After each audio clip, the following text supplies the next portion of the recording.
well, it can't just be about George Washington having a drink of water, so I'm going to try to pull together what all happened in Walpole during the Revolutionary War. So here we are in one of the front parlors of the Walpole Historical Society. If you haven't been, we have beautifully decorated parlors and fascinating artifacts upstairs. We really have a full museum there. It's really the Walpole History Museum. Please come. Beautiful spiral staircase, original. If you like wonderful carpentry, you're going to want to see how this staircase was made. Up at the top of the stairs is a little display. I remember seeing it for the first time myself and going, my goodness, what is this? A gourd dipper, with a little note on it, probably hung at the well, or a facsimile anyway, to drink from, probably like the one Zilpha Boyden gave George Washington a drink from. So if you like esoteric artifacts, Walpole Historical Society has them. Okay? And so for years I was intrigued with this, and I thought, okay, 300th anniversary, why don't I turn this into a Revolutionary War talk? So I did. So, what do we want? We want our who, what, when, where, how, and why. And we actually have some of those filled in because actually George Washington's whereabouts were becoming pretty well documented at this point. People's journals, accounts of what was going on in Boston. So we know that George Washington was taking a trip south from Boston because the British finally were out of Boston, and we know it was April 5th, 1776, and we know he had his entourage with him. It would be men, it would be horses, some on foot, some not, equipment, guns, the whole 9 yards. It would be probably a really interesting sight to see him coming along the road. Wouldn't it be great if he came through Walpole? He did.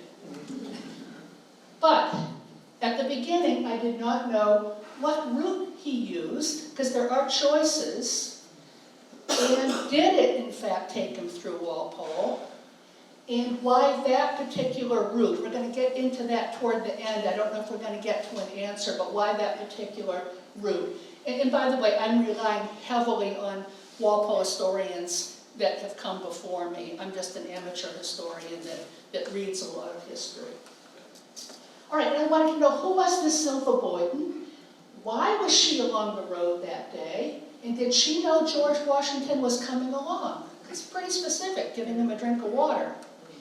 All right, now let's go back to our relationship with England. It started off pretty well.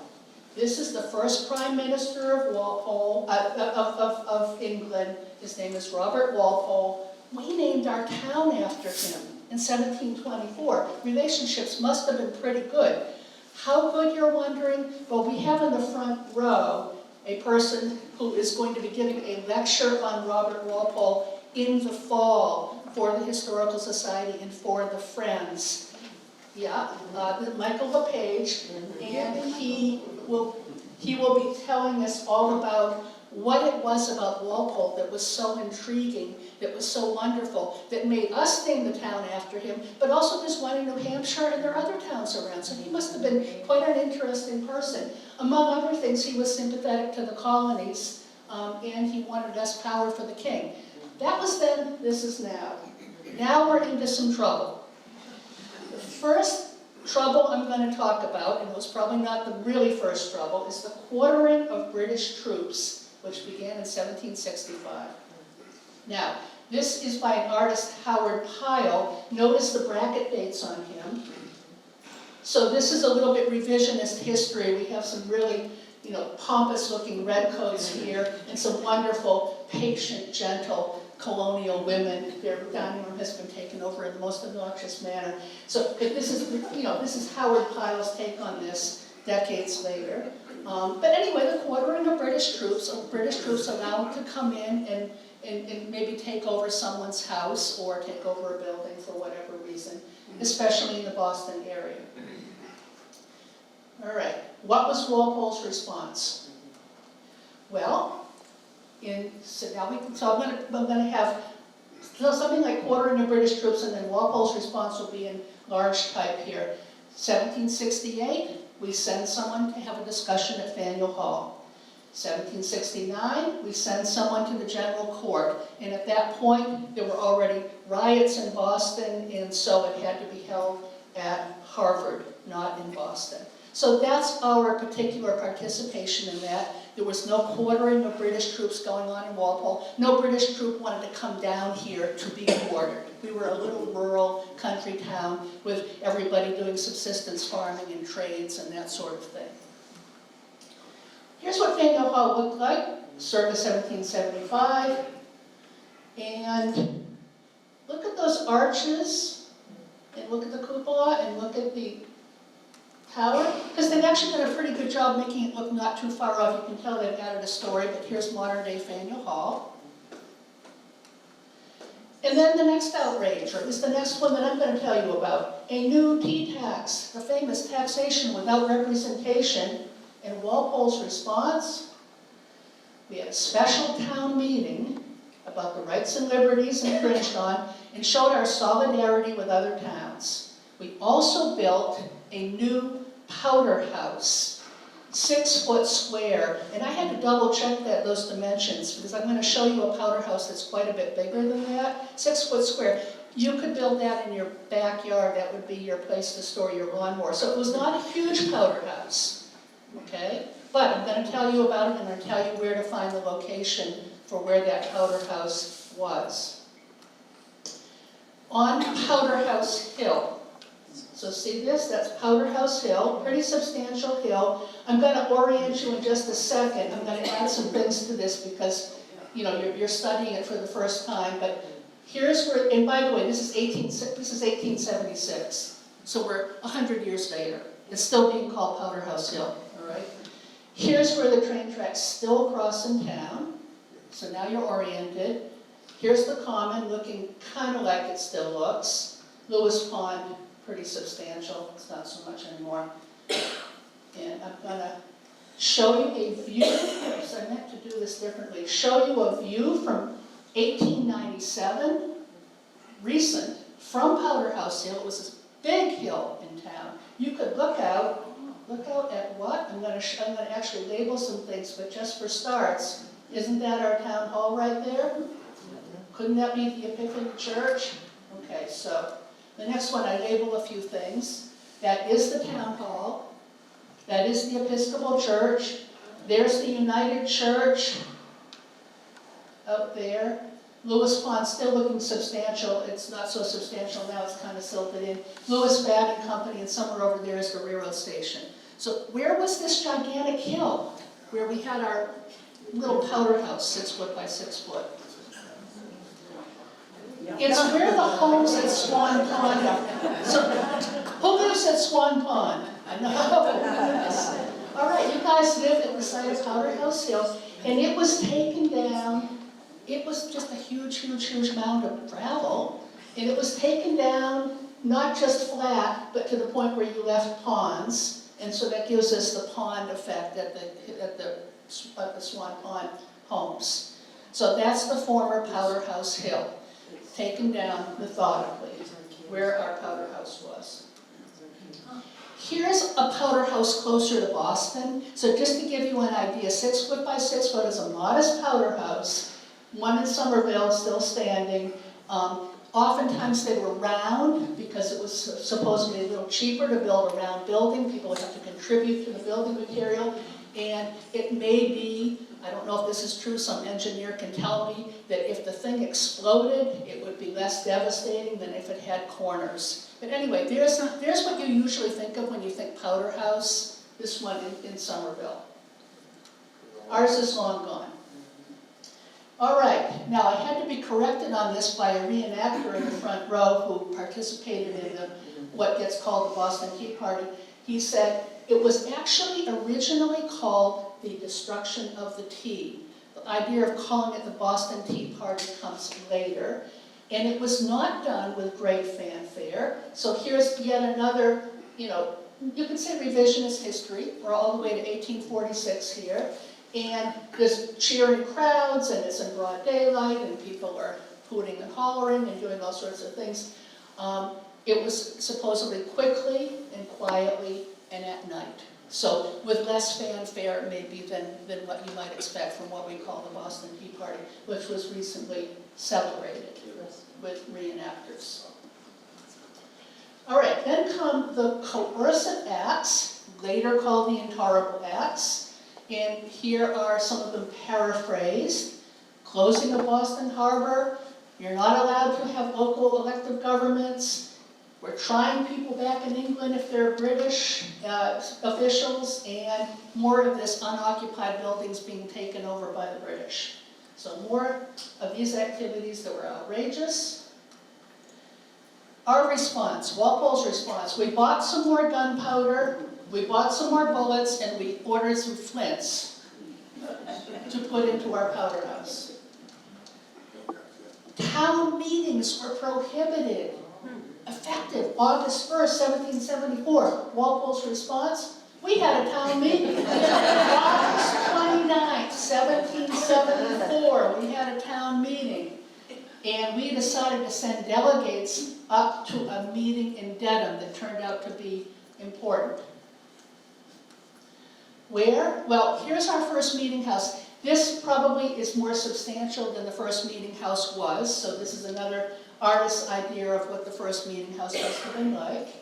And it was on the Common. I'll show you the site where it is, or it was, because it's actually marked with a monument. Whoops, didn't mean to do that. With a big cross. Is that Santa Claus's house there? There's the Episcopal Church. Okay, so you know where to find this on the Common, site of the first meeting house, where we defiantly had a town meeting so that we could send a representative up to Dedham to an important meeting. And it took place at Woodward Tavern in Dedham, where the Registry of Deeds is now, and across the street from the courthouse, the Dedham courthouse. By the way, if you want to go looking this up, I'm going to tell you something that I encountered as I researched this. Taverns were named after the proprietor of the particular period. So you can look this up as Fisher's Tavern or Ames Tavern. You have to be careful sometimes when you're looking up tavern names, and taverns are important in this talk. So out of this comes the Suffolk Resolves. And that's what the tavern supposedly looked like, by the way, where the Registry of Deeds is now. Again, artist's conception. I don't know if it was completely that empty at that time. And there's actually a plaque at the Registry of Deeds. Here, met on September 1774, convention which 3 days later at Milton adopted the Suffolk Resolves. They lighted the match that kindled the mighty conflagration of the American Revolution. Back at the Norfolk Registry of Deeds. All right, so briefly, probably too briefly for real historians here. We're going to boycott British goods. We're going to demand that British leaders resign, stop paying taxes, support our own government, and raise a militia. So Walpole's response? We appropriated money to support the Continental Congress. We didn't send anyone, as far as I know. We sent someone up to the Provincial Congress in Salem, even though it was forbidden. Forbidden by whom? British. No, he's sitting in the front row here. There he is. By the time this talk is done, we're going to take him out and tar and feather him. We're not done with him. He has a penchant for reenacting this sort of person. So this is British General Thomas Gage, new governor of Massachusetts, reenacted by Michael LePage. Look at the fierce look on his face. Okay, so forbade people to meet in Salem, and we did, Michael. All right. December 1774, we were to withhold our tax money, we were to stop consuming goods, we were to appoint inspectors, and that's what I'm going to pause on. We had a population of about 800 people. We needed 16 inspectors. I suspect it may have been difficult to totally enforce that boycott. It usually is. You might remember having to boycott lettuce at some point, or boycott some brand of coffee or something or other, or boycott a store.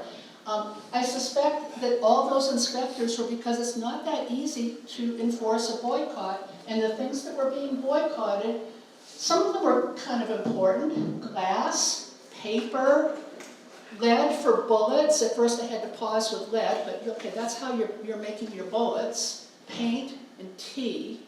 So we had inspectors, quite a lot of them, and they tended to be the older men in town, the ones that were not going to become minutemen or were not in the militia, who were assigned as being the inspectors.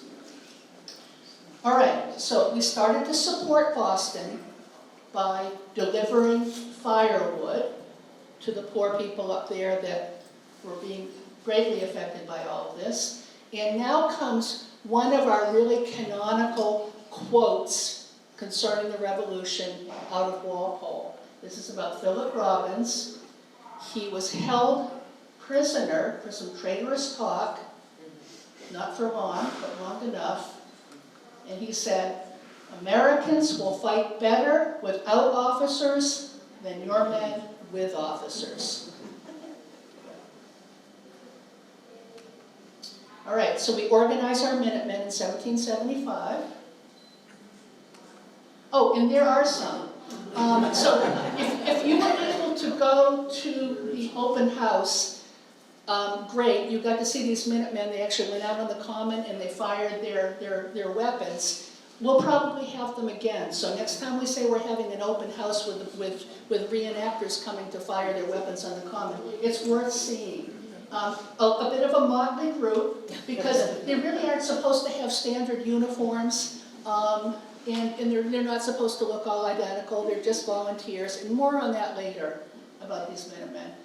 There's Michael LePage. He's a good guy for a change. And we know exactly who served and exactly how long. And the reason is because they needed to get paid, and they needed to get paid out of the taxes of the Walpole townspeople. So again, we've got a town of 800 population paying taxes, okay? And we've got to figure out how much to pay the Minutemen and how many Minutemen we want and how much we can afford. It got really complicated, and not just for Walpole, but for any old small town trying to be supportive of this. They started at 2 shillings per day paid by the town. They appropriated a total of 20 pounds. There's 20 shillings to a pound, so we've got 400 shillings to work with here. That's not enough.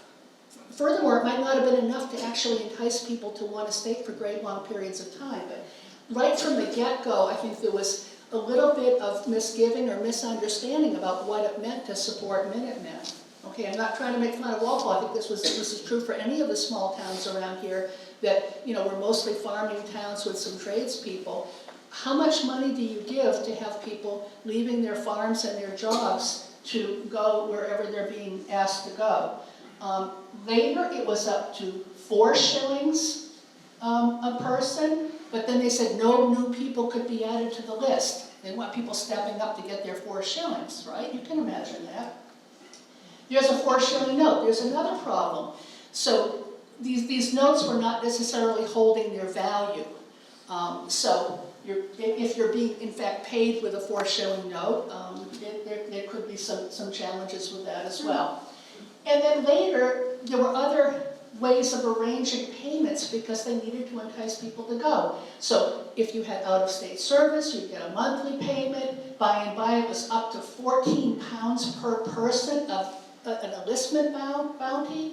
Then they got desperate and said, how about rye, pork, and butter? And so on. So I'm going to refer you to Isaac Newton Lewis. I rely on him, one of the historians. He has a blow-by-blow description of what we had to go through to try to pay soldiers, including after the war. And it's why we have such detailed descriptions about what every single person did, because they were stepping up and saying, I served for 4 days here and 3 days here, and then I had a week here, and I need to get paid whatever is the going rate.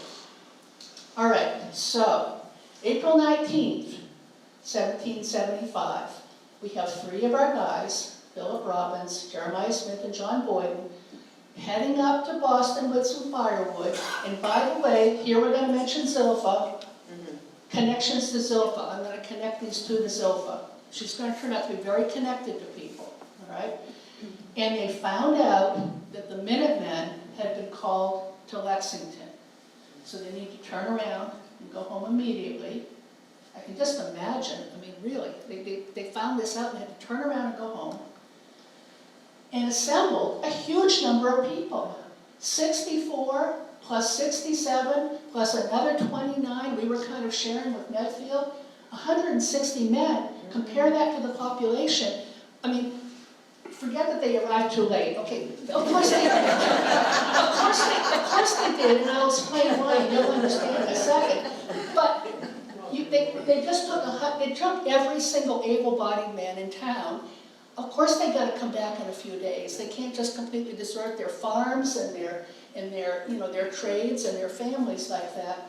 They arrived too late. You would too. If I told you that right now you got to get up to Lexington with 160 people at a certain time, you'd be like, oh my God, what's the traffic going to be like?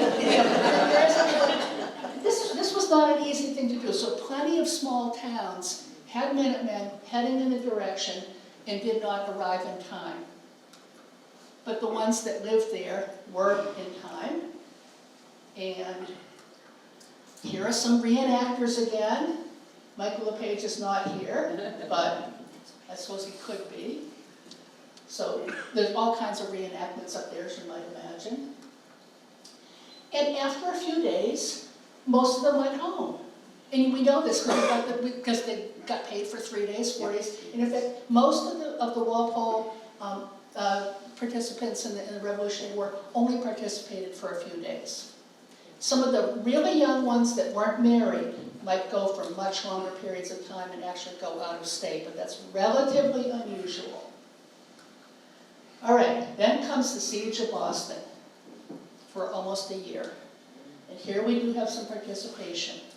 And after this, George Washington is going to come through. But let me show you something that always amazes me. Here's Boston, and I'm going to have some subsequent slides with some labels on this because it's almost unrecognizable as Boston. Here's Castle Island. Okay, more on that in a second. See this little neck here? You could actually trap some people in Boston in those days. This little isthmus here is called the Boston Neck. If you had a bunch of British escape back from Lexington and Concord and try to go back to Boston, you could block them off right here. So maybe that's our little claim to fame. We have some accounts of some Walpole people who didn't quite make it to Lexington and Concord, but they did make it to the blocking off of this Boston Neck here, once the British retreated back into this area and held them there. All right, next slide is going to label a few things. Charlestown also has a little neck. Here's George Washington's headquarters in Cambridge. I'm going to show you a picture of that. Here's Back Bay, looking exactly like a bay. Hasn't been filled yet. Castle Island still looking like an island, and it's not an island anymore. Dorchester Heights, very important. We had people serving in Dorchester Heights and Roxbury. And Dorchester Heights is in South Boston. It's not in Dorchester. All right. So look at the fill that's gone on. Here's downtown. We filled in Back Bay. Charlestown's been filled in. There's no more little neck here. Logan Airport, my goodness, it's out in the ocean. And Castle Island is not an island anymore. There's Castle Island if you've been out there, and I know some of you have. What's interesting is I was in the Netherlands last year, and we were just very impressed. My goodness, people have filled in everything here. I mean, it's like they kind of built their city out in the middle of the ocean here, and there's still men. Well, we did too. I mean, I think it was kind of the thing to do. I mean, this is a city built out onto the water, and apparently it works. All right, and what we have left of Dorchester Heights is a monument and park. And we still can see Washington's headquarters in Cambridge. It's the Longfellow House in Cambridge, because Longfellow subsequently lived there, but first it was Washington's headquarters. And there's a depiction of Washington looking out at Boston during the siege. Some of our people were there, not for weeks and months at a time, more like days at a time, and some of our people were there. All right, because in fact, The real excitement was that they came through Walpole.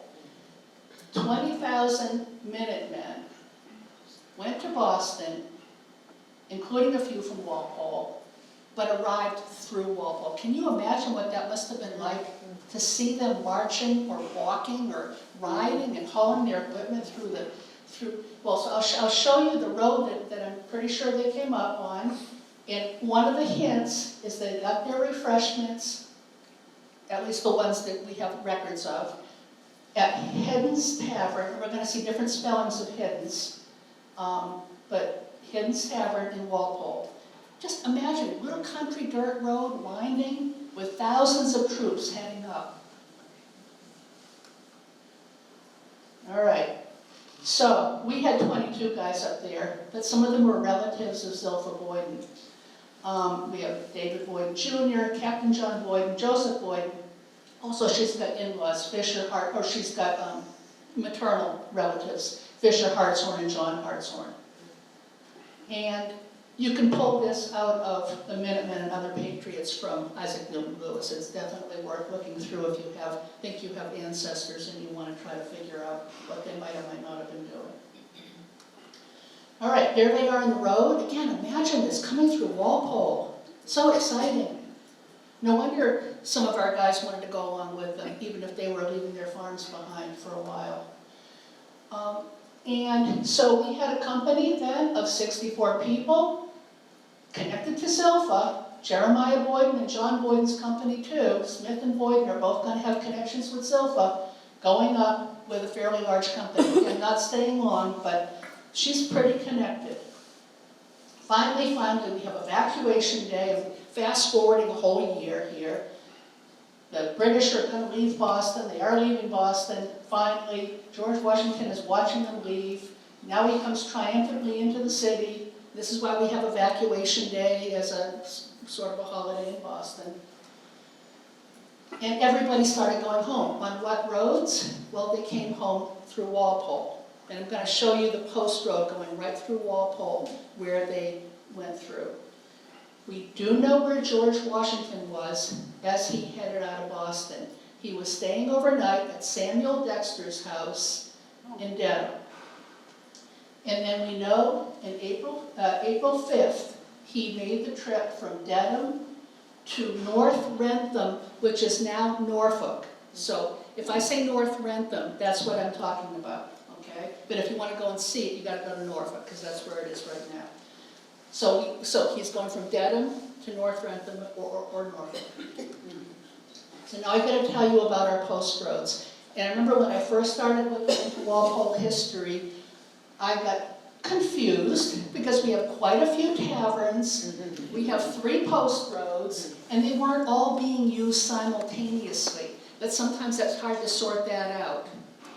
All right, so what I have here is, and I'm going to put some additional labels on this in just a second. And this is obviously a very recent map, so you can orient. I have our 3 post roads. Here, this great big straight one here, and then this one that kind of curves in kind of a funny way. All right, so we get a label on this thing.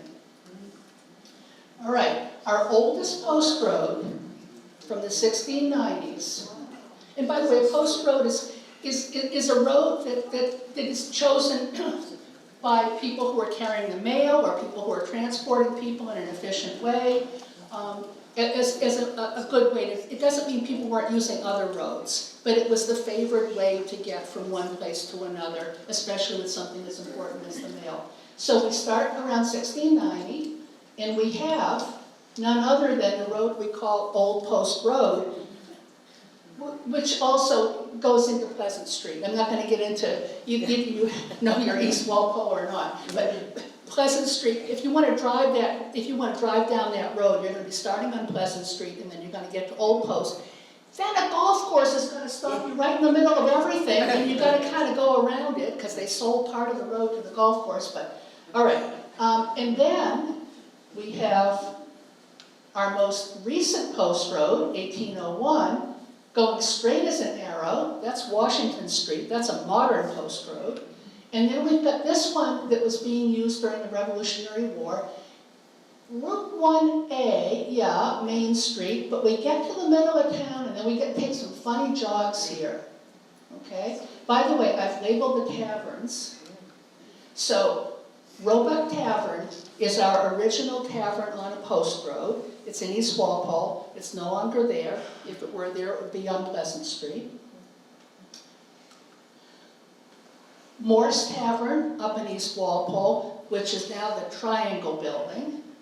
It was torn down, replaced by the Triangle Building. And then the Polly and the Fuller Taverns down in South Walpole. And then I'm actually adding the Lafayette House because I have something to say about the Lafayette House at the end. It's not part of this system. I'll explain that, but I'm kind of reminding myself I want to say something about it down there. So this is our modern post road, and these are our more modern taverns. And then we've got 1750. We have Cheney's Tavern. I put the Brass Ball Tavern in parentheses because it was just not quite in business in time for the Revolution, for a reason I'll explain. And then we have Hiddens, spelled in all different ways. Okay?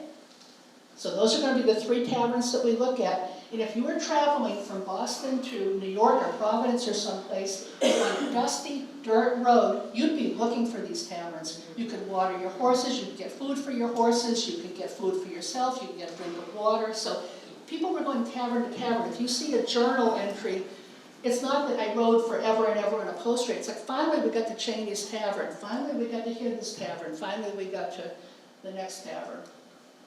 All right, so a typical trip on the post road in the 1770s from Dedham to North Wrentham, you'd start up in Dedham at Ames or Gay's Tavern. Then Norwood used to be part of Dedham. You'd be at Ellis's Tavern. I'll tell you where that is in a second. Then you'd get to Walpole, Cheney's Tavern, also called Downs Tavern. I'll tell you where that is in a second. If the Brass Ball Tavern were still operating at this exact time that we need it, then you'd stop at the Brass Ball. I'll tell you where that is too. But Ezekiel Robinson died in 1772, and as I understand it, his widow was not interested in having huge numbers of troops coming in. It was more like she might have a few boarders or something. So it's not a big stop. And then we come to Hiddens Tavern, and then we get to North Wrentham, which is Norfolk, where we have Man's Tavern, also called by some other names. Where are they now? Courthouse near the registry. So imagine this trip. You could do this trip right now. Then we get to Norwood Common. Of course, that tavern's long gone. Then we get to 841 Main Street. I'll show you a picture of it. Cheney's Tavern.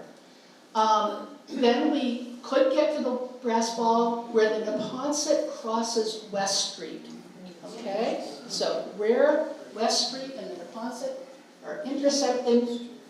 And then we get to Hiddens at 492 Lincoln Road. And then to Man's Tavern in Wrentham, North Wrentham. All right? So that's our trip. For example, we have accounts of this. So thousands of Minutemen marching through Walpole. One of them said, I had a little refreshment at Hiddens, then I had victuals and drink at Dr. Cheney's, and then I went to Ellis's in Norwood. Now Norwood. So they're going essentially Lincoln Road to Main Street to Norwood Center. All right? And they would have passed this. This was at the Brass Ball. It's currently at the Town Hall. It's been moved to the Town Hall, but it was at the Brass Ball Tavern. They would have passed this and said, oh my goodness, we've still got 20 miles to go to Boston. I hope there's a tavern ahead where we can stop and rest. And there were. I mean, there was an economical reason for that. Another example, a Connecticut Minuteman said he had in his diary, breakfast at Man's and Wrentham. Then this is Hiddens. Notice the spelling. This is Hiddens Tavern on Lincoln Street in Walpole. Then Cheney's, and I thought it was interesting, cooked by themselves. If you had a whole bunch of people showing up, they might actually stay out in the yard and build a fire and cook it themselves. Maybe the officers got to come inside and have something. So here they are, two different taverns in Walpole, making their way up. Another example, this is none other than Nathan Hale. He's only 20 years old, and he is a lieutenant. And next year he's going to get killed, I'm sorry to say. He's going to get hung as a traitor. All right, but here he is. He is having breakfast here from 9 to 11, 2 hours. Then he marches 2.5 hours. That's less than 3 miles. I looked at that. And he arrives at Hiddens and he dines in Terry's from 1:30 to 4:30. So he's very frank about his trip. Okay? Now, here's George Washington's 15-mile trip, because we know he starts in Dedham. By the way, he doesn't start in Havre, he starts at Samuel Dexter's. I don't know if he stopped at Ellis's, but he probably did. You've got to water your horses, you've got to have something to drink, you can't just trudge along the dirt road. Probably stopped at Cheney's, probably stopped at Hiddens. But here's where we, of course, get all excited. Silva gave him a drink of water. She was just south of Hiddens Tavern. And then he arrives in North Wrentham, where we know he stayed overnight. In fact, they used to know what room he stayed in. I'll explain why we can't see that anymore later. Samuel Dexter's house still exists, but you can't see it. It's a private home, and it's blocked by a high fence. So it's not a museum. But that's where George Washington starts. There's Cheney's Tavern at 841 Main Street. Highly, highly, highly modified. There's probably not a single thing in there that looks anything like anything. Yeah. But there, in theory, it is. Okay? So at least he stops there to get a little something, I suspect. Now, I'm going to do a better picture of this in just a minute. This is a little bit tricky, but that says Southern Post Road. We're coming down to the middle of Walpole, and then we take a little peculiar jig. See that little thing going there? We're going to watch that because that's going to happen. And then we're going to keep going down to North Wrentham. So instead of, I'm saying, look at the little jog in the road. That's going to be important. And then here, Charlie Hardy, I'm pretty sure, redrew this for us, if you know Charlie Hardy. We're coming down the Southern Post Road. We're getting to the center of town.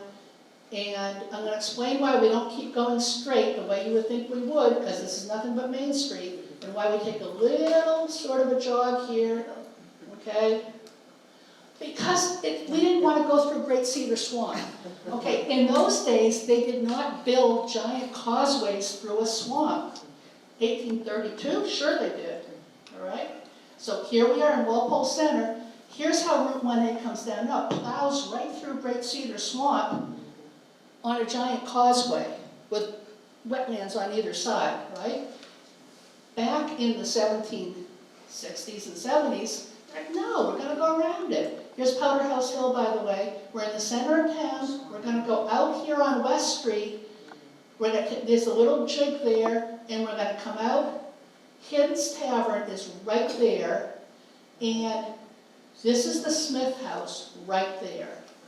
Okay, so Lincoln Road becomes, and by the way, Lincoln Road in the old days was called Back Street, didn't even have a proper name. Of course, Lincoln had to exist before they could figure that out, right? So, original Post Road.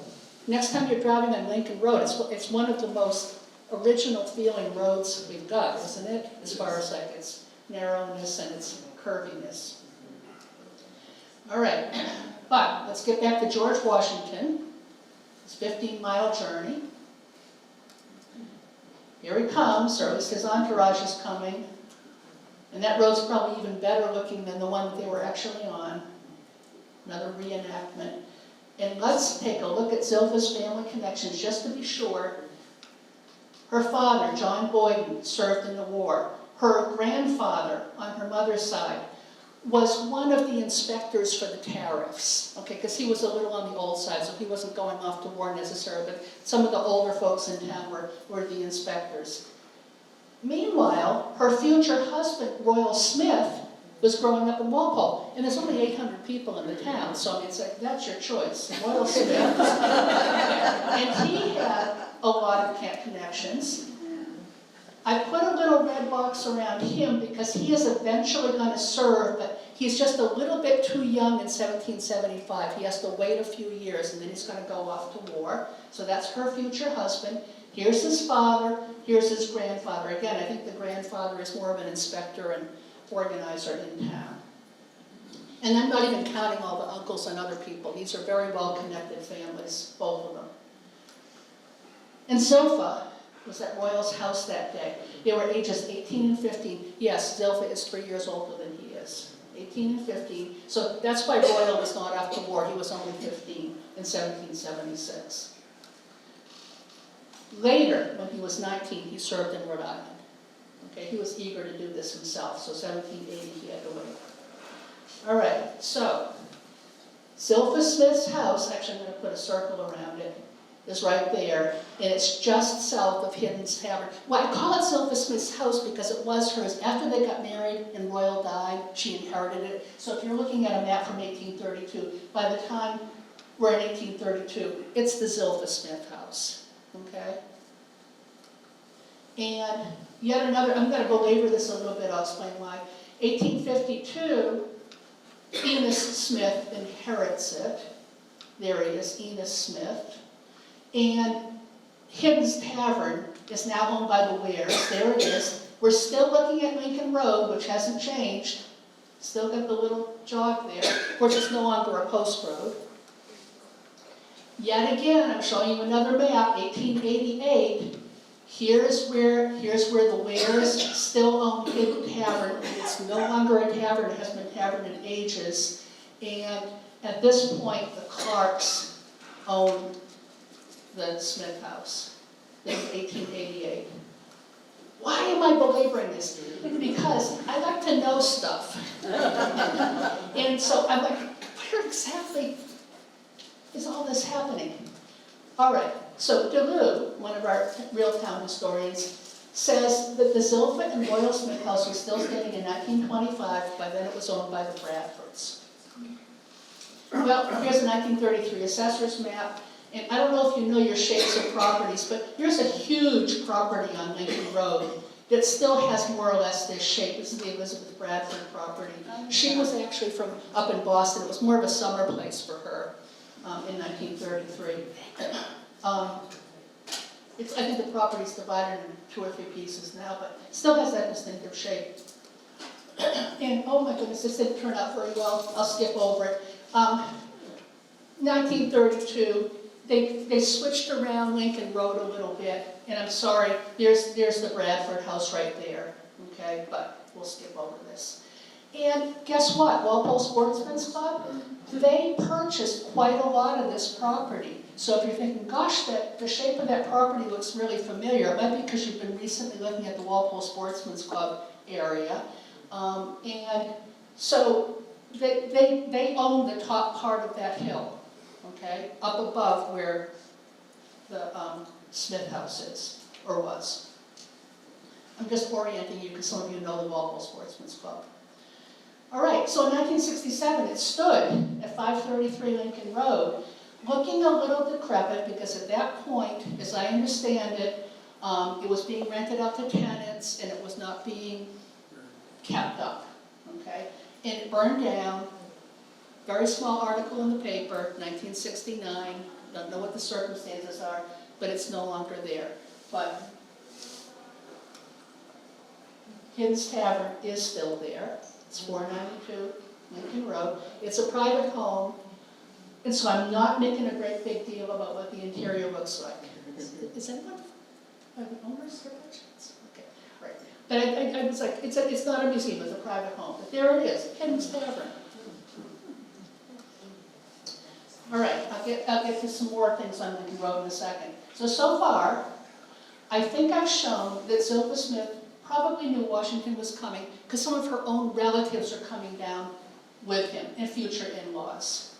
And Duluth says, now mind you, Duluth is writing in 1925, that along the way Washington was probably being acclaimed by townspeople, which must have been quite a scene as he came through. And Zilpha was likely at the Smith house just down the street from the Hidden's Tavern. I'm going to belabor this a little bit more, but I just want to tell you something. My son Sam Obar, who's not here, is he? Okay, good. My son Sam over, I said, are you really going to prove this, Mom? And I said, okay, Sam, if you're going to make up a tall tale about Washington, you'll have him sleeping there, you'll have him eating a meal, you'll have him pick up the baby and kiss him, you'll have him, you know, doing something other than a little drink of water. So that's my first little thing I'm going to say. You don't just go, oh, then he had a drink of water, he was on his way. But I have a little bit more on that.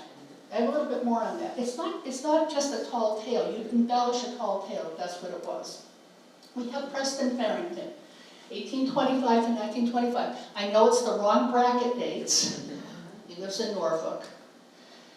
All right, thank you to my husband Bob Lobar for making this little timeline for me. So he wants to point out, we want to point out, Zilpha Boyden Smith lived from 1758 to 1851. Willard Duluth is the author of the important history book that we all enjoy reading, that was actually written for Walpole's 200th anniversary in 1925, or 1924, sorry. Preston Farrington overlaps the two of them. When Preston Farrington was a boy, he lived at the Zilpha Smith house. And by the way, he spells it Tipka. Okay, he's going to spell it a number of different ways. You have to kind of bear with him, but he lived at the Zilpha Smith house. He was boarding there. He grew up in Norfolk. It was just over the line. When he was about 10 years old, Zilpha was about age 77. Okay, there they are overlapping.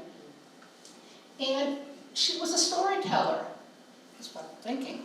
And she had a story. And she said, I gave George Washington a drink of water here. It's a great story. And Preston remembered it. And then when Willard Duluth was writing his book, Preston, just before he died, because Willard Duluth wrote his book in 1924, Preston Farrington was pretty old at that point, told Willard Duluth. All right, here are the highlights, because Preston Farrington went and told this to the Norfolk Historical Society. He himself was a veteran of the Civil War. He often recounted his story of Tipka's well, another storyteller. He says the well was across the street and used with a large sweep. So you like that kind of detail, right? What? Sweep. Oh, I'm going to show you a picture of it in a second. Believe I got a picture of a sweep. And here he's wrong. I've underlined some things that he's wrong about, okay? Sometime in 1775, let's forgive him for that. He does not overlap with that date. He says George Washington was on his way to spend the night at Josiah Ware's, okay? He says, and I've underlined this because I don't think it's necessarily true, I'll belabor it in a second, that there were many Tories on the road from Newton to Medfield, so the safer route was to come through Walpole. And he furthermore says, George Washington stepped inside and the guard camped out under the pitch pines near Town Hall, and people used to know, including Preston Farrington, exactly which room George Washington stayed in. That's a George Washington story. Norfolk's got that one. All right. Well, there is a well, or was a well, still is a well, except not looking quite like that, in the front yard of 536 Lincoln Road, because the well was across the street from the Smith house. Not so unusual. You dig the well where you can dig it, and you go across the street to get the water. And I understand from a neighbor, who's not here, that up to at least her girlhood, there was a well that you could see in the yard. Looking like this. This is my childhood home in Rehoboth. And we, at that time, had it was built in 1746. In the late 19th century, there was a sweep like this. So you'd have a great big boom like this, and it would be a relatively easy fulcrum type way of pulling water up, rather than winding water up and down. So I said I needed to have a picture of a well sweep, and that's a picture that my family values of our homestead. All right, were there Tories in the wrong place at the wrong time, such that George Washington had to come through Walpole? He had other choices. Oh my goodness, my page again. He's reenacting a Tory. Can you believe this guy? Coming to a lecture like this with an tar and feather him at the end of this. Okay, there were 3 post roads at the time, so there was a choice. You could come down this post road here, the southern post road, which comes through Rentham. That's our post road. You could come down the middle post road that's going down through Douglas and Ashford and Bolton and all that and going down, or you could go this northern post road. So I really tried to look into, were there Tories on the other post roads? I mean, why this one? He had a choice of 3 post roads. And I think I've gotten to, no, it could be that this is just not being remembered. It's a young girl or teenage girl who gave some water to him, and it's her guess that maybe there were Tories on the other roads. I don't think there necessarily were. All right, Josiah Ware's Tavern. It was placed on the National Register of Historic Places. That should preserve it forever, right? Nope. Apparently it doesn't. That you should understand. So here's a postcard from the 19th century. It became the residence of man. It had a post office in it. It had a store in it, so I'm sure that's not exactly how it looked. It is now where there is a bank. Okay, it was torn down in 1981 to make way for a bank. So just to orient you, here's the Norfolk Public Library. You know how they got these 2 rotary things here? Okay, so right there is where you should be seeing the Josiah Ware Tavern, where George Washington spent the night, and we know what room he was in. All right, that was on the National Register of Historic Places. All right, and here's a nice little, I mean, we're calling this now the Rockwood Road Historic District, which is nice. Library, we've got some nice things here. Right about there is where it would have been. Number 8 does not mark that, marks something different. They've named it Ware Circle, though, so that's pretty good. All right, I need 2 digressions before the end. 1780, 1781, thousands of French soldiers marched through Walpole to Newport, eventually getting to Yorktown. How exciting must that have been? Oh my goodness, and they're speaking French. Oh, I'm a Francophile. I'm like, oh my God, this is just wonderful. And this occasionally gets reenacted. So there's actually a society of reenactors who get dressed up. We did have them here one time, and now here comes my tiny little quibble. I don't know if you remember this, but this is not going to be an accurate picture of their route, but they're walking along. I don't think they went on Lincoln Road. I think they went on West Street. Is that right, John Anderson? I think they did not go on Lincoln Road. They did not go by Hidden's Tavern. I think they went on West Street. So they were just slightly off, in my opinion. But anyway, very exciting to see French soldiers coming through. Okay, question. Did the Marquis de Lafayette stop here? Did George Washington stop here? Was this on a post road? This is my final digression, and we're doing the end. All right? This is the Lafayette House in Foxborough. And yes, I won't go into it. Lafayette stopped briefly. He was on a whirlwind tour. He had to make it to Governor Eustace's mansion in Roxbury by midnight. He did not have time to linger at the Walpole taverns or the Foxborough ones. So I think it was like drink of water here, drink of water there, drink of water there. Everyone wants to say Lafayette stopped here. Yes, I think he did, briefly, August of 1824 on his grand tour of the United States. Washington did not. The bracket dates are all wrong. People know where Washington was. He was not at the Lafayette House at any particular time. But I want you to look at this, 1784. So that date says it should be on a post road that's nowhere near it. Except then I have to remind myself, you don't need to be on a post road. You just need to be on an important road between 2 towns. So, oh, by the way, there's probably almost nothing in the Lafayette House that looks original, but I still like it. I still recommend it. I really do. I like the Lafayette House, but you kind of wish that they had a fireplace that, was a little more. Okay, I just want to point out one little thing, and then I'm done. It's right. So Route 1 didn't exist. So you're like, how on earth could the 1784 Lafayette House be on Route 1? There's no Route 1, there's no Route, there's no Washington Street. Okay, but we're going from Norfolk to Foxborough. That's something right there. So you can definitely have important taverns, and it doesn't have to be exactly on a post road. And so my explanation for Lafayette House, it was at a really crucial road by which you got from places Norfolk and further north to Foxborough and further south. And it just happened not to be one of the named post roads. All right, there I am.